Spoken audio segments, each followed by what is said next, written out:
அன்பார்ந்த ஞானதர்மை யூடியூப் நேயர்களுக்கு வணக்கம். அதாவது என்ன சொன்னாங்க இந்த வாழ்க்கையில் என்ன சொன்னாங்கன்னா கரணங்களை நாம் எப்படி இயக்குவது என்று சொல்லக்கூடிய ஒரு சூத்திரத்தை தெரிந்திருந்தால்தான் நாம் என்ன சொன்னாங்கன்னா காரிய வெற்றி அடைய முடியும். அப்போ காரிய வெற்றி வேண்டும் என்று சொல்லுகின்றவர்கள் நம்மளுடைய வாழ்க்கையில் என்ன சொன்னால் நம்மளுடைய கரணங்களை நித்தமும் இயக்கத்தான் நமக்கு வாழ்க்கையில் வெற்றிகள். அந்த வகையில் இன்றைக்கி அடுத்ததாக சொல்லப்போகின்ற கரணம் என்ன சொன்னாங்க கௌளவ கரணம். அப்போ இந்த கௌளவ கரணம் என்பது என்ன? கௌளவம் என்று சொன்னால் பன்றி. இந்த கௌளவ கரணத்தில் போய் பிறந்தவர்களுக்கு பிடிவாத குணம் அதிகமாக இருக்கும். அப்போ பிடிவாத குணம் அதிகமாக இருக்கும் அப்படின்னு சொல்லி வரும்போது இந்த நபர்கள் பிடிவாத குணத்தை குறைத்தார்கள் என்று சொன்னோம். பிடிவாத குணத்தை குறைத்தார்கள் என்று சொன்னோம். பிடிவாத குணத்தை குறைக்கணும். அப்போ பிடிவாத குணத்தை குறைக்கவில்லை என்று சொன்னால் இவர்கள் என்ன ஆவார்கள் என்று சொன்னால் காரிய வெற்றியில் தோற்றுப்போம். என்ன காரணம்னா ஜோதிட சாஸ்திரத்தில் ஒரு வழி சொல்லியிருக்கோம். பன்றி என்பது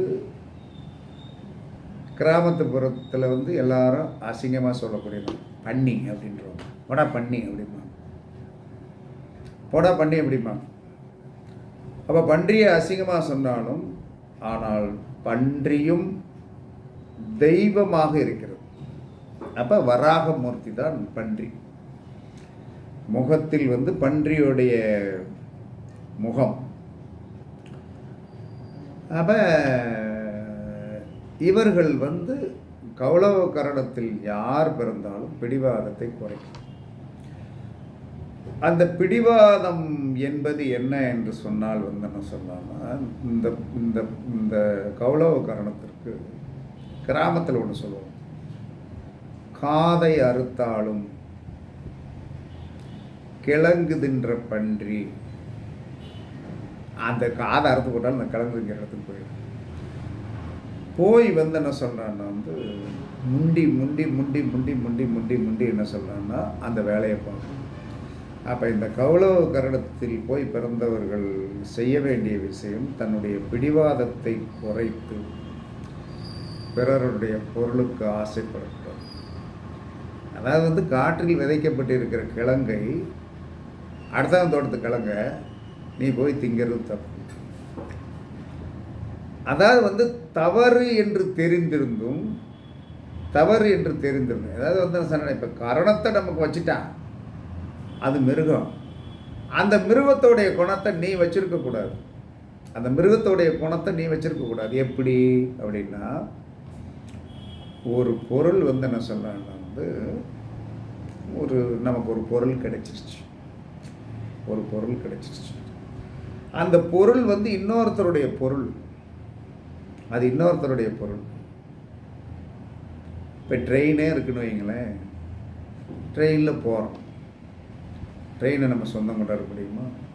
முடியாது.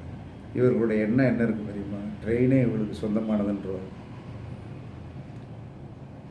ட்ரெயின் அரசாங்கத்துக்கு உண்டானது, இது எனக்கு தான் சொந்தம் அப்படிமா.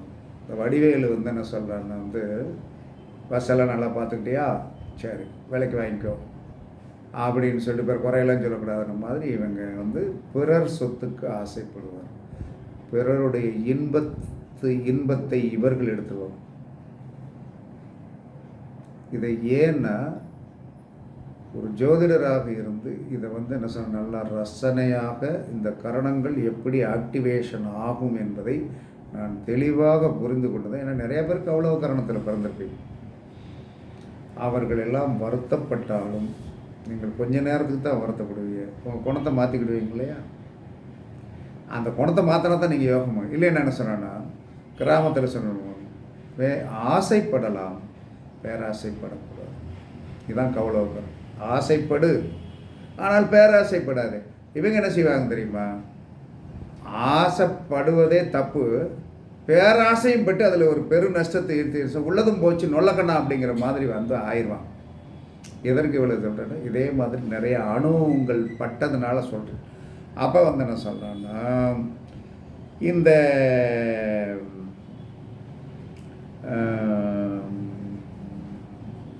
இதோடைய கௌளவ கரணத்துடைய மிருகம் வந்து பன்றி, தேவதை.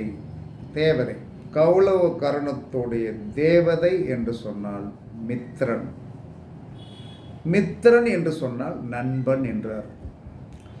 கௌளவ கரணத்தில் போய் பிறந்தவர்கள் மறந்தும் கூட நட்புக்கு துரோகம் செய்யக்கூடாது. மித்திரன் அப்படின்னா என்னது, நட்புன்னு அர்த்தம், நண்பன் அர்த்தம். மறந்தும் கூட நண்பனுக்கு துரோகம் செய்யக்கூடாது. அப்போ இவர்களுடைய அதிதேவதை, கௌளவ கரணத்துடைய அதிதேவதை மித்திரன். இந்த மலர் வந்து என்ன சொன்னான்னா மகிழம்பூ. மகிழம்பூ எங்கே கிடைக்கும்னு எனக்கு தெரியாது. ஆனால் வந்து இந்த நட்சத்திரத்தோ இந்த கௌளவ கரணத்தோடைய பூ அப்படிங்கிறது மகிழம்பூ. எப்போ ஒரு மனிதன் ரொம்ப ஷார்ட்டான ஒரு சிம்பிளான ஒரு ஒரு ஒரு வீடியோ போட்டாலும் அதில் வந்து ஒரு ரொம்ப ஈஸியாக கேட்ச் பண்ணிக்கிடுது.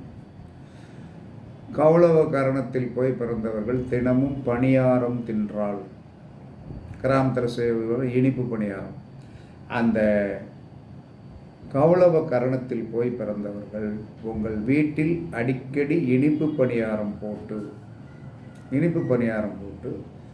வராகமூர்த்தி என்று சொல்லக்கூடிய அந்த தெய்வத்தை, அதாவது வந்து மித்திரன், தேவதை மித்திரன், அந்த மித்திரனாக இருந்தாலும் இந்த பன்றியுடைய முகமுடையவர் யார், வராகமூர்த்தி. அந்த வராகமூர்த்தியோடைய படத்தை வந்து ஒரு சின்ன சைஸில் போட்டு வச்சுடுங்க. போட்டு வச்சுட்டு என்ன சொன்னான்னா வந்து மகிழம்பூ கிடைத்தால் வையுங்கள், நீங்கள் நிவேதானமாக பணியாரம் வைக்கலாம். பணியாரம் வைத்து அந்த வராகமூர்த்திக்கு நெற்றியில் குங்குமம் மட்டும் வைக்கணும், சந்தனம் வைக்கக்கூடாது. குங்குமம் மட்டும் லேசாக வந்து என்ன சொன்னேன்னா மேலே லைட்டாக ஒரு தண்ணி வச்சு டச் பண்ணி அந்த குங்குமத்தை வச்சீங்கன்னா என்ன சொல்கிறேன்னா, குங்குமம் தான் அந்த மித்திரனுக்கும் மித்திரனும் வராகமூர்த்தி வந்து என்ன சொன்னால் ஒரு பிரச்சனை கிடையாது. நீங்கள் வந்து அதிதேவதை மித்திரன் என்று சொல்லியிருக்கிறது. ஆனால் நமக்கு தேவை வந்து பன்றியோடைய முகம் வேணும். அப்போ அந்த பன்றியோடைய முகமுடையவர் யார் என்று சொன்னால் வந்து என்ன சொன்னால் வராகமூர்த்தி. அப்போ வந்து என்ன அந்த வராகமூர்த்திக்கு வந்து குங்குமம் மட்டும் வச்சு நீங்கள் வந்து என்ன சொல்கிறாங்கன்னா நிவேதானமாக வந்து என்ன சொல்கிறான்னா வந்து பணியாரம் வைக்கணும். அப்போ பணியாரம் வைக்கும்போது என்ன ஒரு தட்டில் வைக்கணும். அதற்கடுத்து என்ன சொல்கிறாங்கன்னா வந்து இந்த குங்குமம் வச்சாச்சு, ஆபரணம் என்று சொல்லக்கூடியது வெள்ளி. ஆபரணம் என்று சொல்லக்கூடியது வெள்ளி. அப்போ இந்த கௌளவ கரணத்தில் போய் பிறந்தவர்கள் ஆபரணமாக வெள்ளி மோதிரம் அணிந்து கொள்ளலாம். ஆபரணமாக வெள்ளி மோதிரம் அணிந்து கொள்ளலாம். தூபம் என்பது என்ன சொன்னா, வில்வ பொடி கடையில் விற்கும். இந்த வில்வ பொடி வந்து கடையில் வாங்கி என்ன செய்யணும்னா, தூபத்தை ரெடி பண்ணிட்டு அந்த வில்வ பொடியை தூவி வந்து என்ன சொன்னான்னா தூபம் காட்டணும். தூபம்தான் முக்கியம். அப்போ வில்வ பொடியை வந்து என்ன சொன்னால் தூபமாக போட்டு காட்டுவதும் வஸ்திரம் அப்படின்னு ஒன்று. இந்த வஸ்திரம் என்பது என்ன சொன்னால் கண்டாங்கி அப்படிங்கிறது. இப்போ இந்த கண்டாங்கி எல்லாம் வந்து கண்டாங்கின்னா என்னென்னு யாருக்குமே தெரியாது. சாதாரணமாக ஒரு சொலகு அப்படின்னு சொன்னாலும் சொலகுனா என்னன்னு கேட்குறான். அப்போ கண்டாங்கி என்பது அந்த காலத்தில் வந்து பெண்கள் கண்டாங்கி சேலை தான் கட்டுவாங்க. கண்டாங்கி சேலை இப்பையும் கடைகளில் கண்டாங்கி சேலை இருக்கிறது. எதுவுமே மனிதன் மறந்து போகலாம், இயற்கை எதையுமே மறைக்காது. கண்டாங்கி சேலை குடியா அப்படின்னா வந்து இன்னமும் கடைகளில் கண்டாங்கி சேலை இருக்கிறது. அந்த கண்டாங்கி சேலைங்கிறது என்ன சொன்னா 8 முழம். அந்த காலத்தில் பொம்பளை ஆளுகள்லாம் வந்து என்ன சுற்றி வந்து நீட் பண்ணி கட்டி வந்தாங்கன்னா வந்து கொசவை வச்சு கட்டி வந்தாங்கன்னா அவ்வளோ அற்புதமாக இருக்கும். அப்போ இந்த கௌளவ கரணத்தில் போய் பிறந்தவர்கள் கண்டாங்கி துணியை யூஸ் பண்ணலாம். கண்டாங்கி துணி. அப்போ அந்த கண்டாங்கி துணியை வந்து என்ன சொல்கிறான்னா வந்து நீங்கள் யூஸ் பண்ண உங்களுடைய கரணம் வேலை செய்யும்.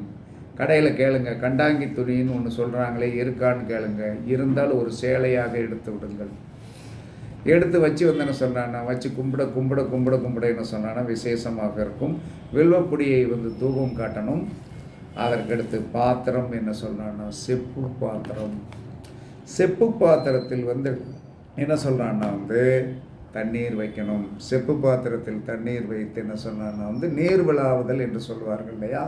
நீங்கள் என்னதை வச்சுருக்கீங்க, இந்த பணியாரத்தை வந்து பணியாரத்தை வந்து என்ன சொன்னான்னா அவருக்கு வந்து என்ன சொன்னான்னா வந்து இது பண்ணணும். எது பண்ணணும், நீங்கள் வந்து அவருக்கு வந்து அந்த அந்த ஊட்டம் கொடுக்கணும். அந்த ஊட்டம் கொடுக்கும்போது என்ன சொல்கிறான்னா ஒரு கரண்டியில் வந்து என்ன சொல்கிறான்னா செப்பு பாத்திரத்தில் வைத்திருக்கிற தண்ணீரில் எடுத்து வந்து அந்த பணியாரத்தை வந்து என்ன சொன்னான்னா 3 சுற்று அந்த தண்ணியை சுற்றி அந்த சாமி ஃபோட்டோவுக்கு முன்னாடி நீங்கள் ஊற்றும் போது தான் அது ஏற்றுக்கொள்ளும். இதுதான் இன்றைக்கு வரைக்கும் எல்லாருமே செய்து கொண்டிருக்கிற ஒரு முக்கியமான அதி அற்புதமான விசேஷமான விதி. இதை செய்ய செய்ய செய்ய செய்ய செய்ய செய்ய என்ன சொல்கிறான்னா நம்மளுடைய கரணம் கௌளவ கரணம் பயங்கரமாக வேலை செய்யும். வெற்றி கழிப்பை உண்டாக்கும். எப்பையும் உங்களுக்கு ஈஸியான ஒரு ஆகாரம் என்னது, நெற்றியில் கண்டிப்பாக நீங்கள் எல்லா கௌளவ கரணத்தில் போய் பிறந்தவர்கள் நெற்றியில் தயவு செய்து பெண்களாக இருந்தால் ஸ்டிக்கர் போட்டு வைக்க வேண்டாம், குங்குமம் பூசுங்க. ஆம்பளைகளாக இருந்தாலும் குங்குமம் பூசுங்க. உங்கள் கரணம் வேலை செய்யும். ஒரு கண்டாங்கி துணியை கர்ச்சிப்பாக ரெடி பண்ணி நீங்கள் வைத்து கொள்ளுங்கள். ரெண்டாவது என்ன சொல்கிறான்னா வந்து ஆபரணம் வெள்ளி அப்படிங்கும்போது வெள்ளியாலான மோதிரம் போடுங்கள். மகிழம்பூ கிடைச்சா வச்சு கும்பிடுங்க. இந்த என்ன சொல்கிறான்னா நெட்டில் போட்டால் வந்து தேவதை என்று போட்டு மித்திரன் போட்டால் அதவே எடுத்துருங்க. மித்திரன் கிடைக்கவில்லை என்று சொன்னால் வராகமூர்த்தியை வந்து படமாக எடுத்துக்கொள்ளுங்கள். எப்போ கௌளவ கரணத்திற்கு வந்து என்ன சொல்கிறான்னா வந்து மகிழம்பூ, பணியாரம், குங்குமம், வெள்ளி, வில்வப்பொடி, வஸ்திரம், கண்டாங்கி, பாத்திரம், செப்பு, இதை எவன் ஒரு மனசில் வச்சுக்கிட்டானோ நம்மளுடைய கரணம் அழகாகவும் அற்புதமாகவும் வேலை செய்யும். எந்த கவலையும் பட வேண்டாம். அப்போ கரணத்தை இயக்குவதற்கு ரொம்ப முக்கியமானது இத்தனையும் எனக்கு கிடைக்கல அப்படின்னா பவகரணத்தில் போய் பிறந்தவன் அன்னத்தை வந்து நிவேதனமாக வையுங்கள். பாலவகரணத்தில் போய் பிறந்தவன் பாயாசத்தை நிவேதனமாக வையுங்கள். கௌளவகரணத்தில் போய் பிறந்தவன் பணியாரத்தை நிவேதனமாக வையுங்கள். காரணம் வேலை செய்யும். இது வந்து ஜோதிட சூஸ்திரம், பயன்படுத்துங்கள், வெற்றி பெறுங்கள் என்று கூறி உங்களிடமிருந்து விடைபெறுவது சிப்பிப்பாறை ஜோதிடரசு ஆதிராகவன் ஜெயபாலாஜி. சுகமே சொல்க, சுகமே சொல்க. வாழ்க வளமுடன், வாழ்க வளமுடன். வணக்கம், வணக்கம், வணக்கம், வணக்கம்.